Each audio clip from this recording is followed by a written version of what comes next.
વીર fast ન્યૂઝમાં આપનું હાર્દિક સ્વાગત છે। નમસ્કાર। માધાપર તરફથી ભુજ તરફ જતા મુખ્ય રોડ ઉપર ગટરના ખાડા અકસ્માતનું કારણ બનશે। આ અંગે નગરપાલિકાને અગાઉ પોતાની સારી કામગીરી બજાવી એવી અપીલ છે।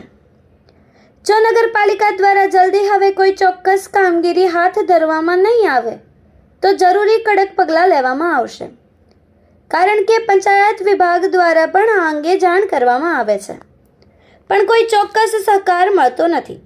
જનહિત માટે યોગ્ય સેવા આપો અને આ ગટરના પાઇપ માધાપરમાં નાખીને તમે અન્યાય કર્યો છે એવું લાગે છે।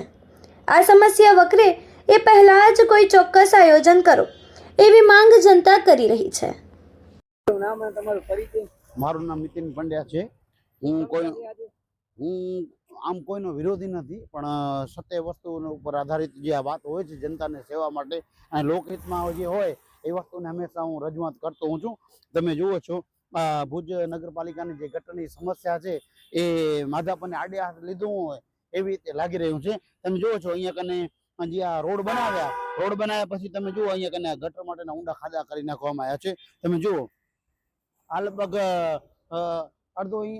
અડધો ફૂટ જેવો આ ખાડો અંદર છે, અને સામેથી કદાચ આ બાજુથી ફોર વ્હીલર કોઈ આવતું હોય અને નાનું જો વાહન કોઈ હોય તો અકસ્માત પૂરેપૂરી સંભાવના રહેતી હોય છે। અને કારણ કે અત્યારે બે વાહન વટાઈ શકે એટલું આ રોડ છે, પરંતુ તેમ છતાં અહીંયા સિંગલ પટ્ટી જેવો આ રોડ લાગી રહ્યો છે। અને માધાપર પંચાયતોને પણ આ અંગે રજૂઆત કરવી જોઈએ કે આ રીતે તમે જે ભુજની સમસ્યા છે એને માધાપરની સમસ્યા ન બનાવો, તો અને આવી રીતે તમે ખુલ્લા મૂકી જાઓ છો તો તમને રોડ બનાવવા નહોતા ને ધોળિયા રસ્તા બનાવવા, અને આવી રીતે રોડની વચ્ચેથી આવી રીતે જે ગટરની જે વ્યવસ્થા રાખી છે તો આ વ્યવસ્થા યોગ્ય નથી। આના માટે યોગ્ય નિકાલ કરવો જોઈએ। અને તમે જુઓ તો ગટર ભરાય છે, વરસાદથી કાદવ અહીંયા આવી જતો હોય છે, તો કાદવને હટાવવા માટે પછી તમે નિકાલ કરો છો પછી એને દાટી નાખો ને તમે।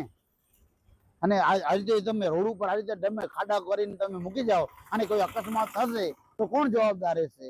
કેટલા દિવસથી આ ખાડા છે?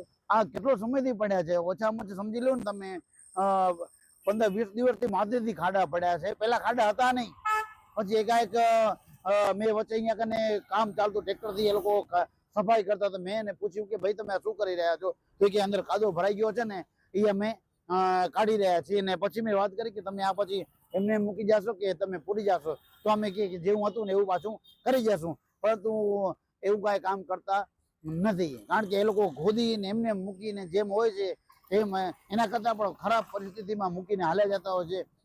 જનતા હવે ભગવાનના હવાલે છે, કોઈ જન્મે કે મરે એનો કોઈ જ પરવા છે નહીં। હું ભાજપ સરકારનો વિરોધી નથી કોઈના સમર્થન હેઠળ કામ કરતો, પણ જે સાચી વસ્તુ હશે એ જરૂર કહેવાશે। પછી પેટનો દીકરો હોય કે આમ જનતા હોય, સાચી સેવા એ દેશ સેવા છે અને મનુષ્ય માનવ ધર્મ છે ને હું નિભાવું છું।